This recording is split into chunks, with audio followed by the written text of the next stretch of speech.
Kembali lagi di channel Mangkribo TV. Masuk ke lingkungan baru, baik itu kantor, komunitas, atau pertemuan, seringkali membuat kita ingin langsung diterima. Tapi, kadang kita justru terjebak ingin terlalu banyak bicara atau malah menyembunyikan diri. Menjaga wibawa bukan tentang menjadi yang paling keras atau paling banyak bicara, melainkan tentang menciptakan kesan yang dalam dan dipercaya. 1. Utamakan mendengarkan dengan penuh perhatian di hari-hari pertama, jadilah pengamat yang aktif. Daripada fokus pada apa yang akan kamu katakan, fokuslah pada apa yang orang lain ucapkan. Dengarkan benar-benar untuk memahami, bukan hanya untuk membalas. Dengan menjadi pendengar yang baik, kamu mengumpulkan informasi berharga tentang dinamika kelompok, nilai-nilai, dan selera humor mereka. Orang akan merasa dihargai dan melihatmu sebagai pribadi yang rendah hati dan bijaksana. 2. Bicaralah perlahan dan jelas. Gugup sering membuat kita bicara terlalu cepat dan terkesan tidak matang. Ambil jeda sejenak sebelum berbicara. Tarik napas, lalu sampaikan pendapatmu dengan tempo yang lebih lambat dan artikulasi yang jelas. Bicara perlahan menunjukkan bahwa kamu percaya diri dan mengendalikan situasi. Itu memberi kesan bahwa setiap kata yang kamu ucapkan telah dipikirkan, bukan sekadar reaksi spontan.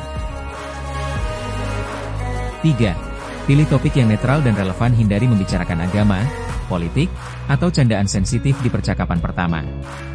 Bicaralah tentang topik yang universal dan aman, seperti minat bersama, tren industri, atau hal-hal observasional yang ringan. Ruangannya nyaman ya, presentasinya tadi menarik sekali. Tunjukkan bahwa kamu bisa membaca situasi dan tidak memaksakan opini pribadi yang bisa memicu perdebatan. 4. Gunakan bahasa tubuh yang terbuka dan tenang. Wibawa tidak hanya datang dari suara, tapi juga dari kesan visual.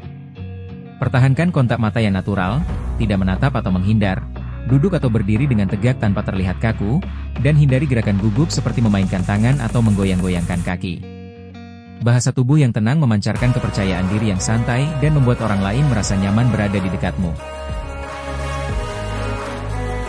5. Jangan paksa untuk tahu semuanya. Salah satu cara tercepat kehilangan wibawa adalah dengan berpura-pura tahu segalanya. Jangan ragu untuk mengatakan, "Wah, saya belum familiar dengan itu, bisa kamu ceritakan lebih lanjut?" Atau, "Menurut saya ide kamu menarik, saya ingin dengar pendapat yang lain." Mengakui bahwa kamu tidak tahu justru menunjukkan integritas, kejujuran, dan keinginan untuk belajar. Orang akan lebih mempercayaimu.